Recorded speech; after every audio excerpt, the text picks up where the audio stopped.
টেক্সাসের Laredo শহরের union Pacific রেলরোডের একটি মালবাহী বগি থেকে 6 জনের মরদেহ উদ্ধার করেছে পুলিশ। রবিবার সীমান্তবর্তী এই শহরে ঘটনাটি ঘটে বলে স্থানীয় কর্তৃপক্ষ জানিয়েছে।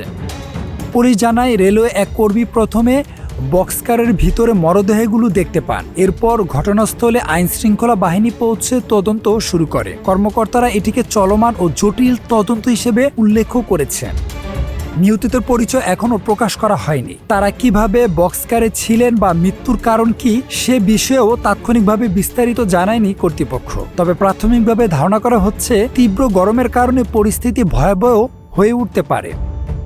রবিবার দুপুরে লারেডোতে তাপমাত্রা ছিল 97 ডিগ্রি ফারেনহাইট ছিল। বন্ধ বক্সকারের ভিতরে তাপমাত্রা প্রায় 100 ডিগ্রিরও বেশি অনুভূত হতে পারে বলে জানিয়েছে স্থানীয় গণমাধ্যম।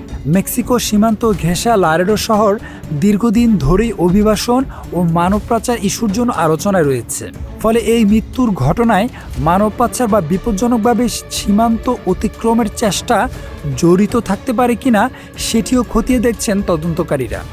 এদিকে রেলরোড কর্তৃপক্ষ এক বিবৃতিতে জানিয়েছে, এই ঘটনায় আমরা গভীরভাবে মর্মাহত এবং তদন্তে আইনশৃঙ্খলা বাহিনীকে পূর্ণ সহযোগিতা করছি।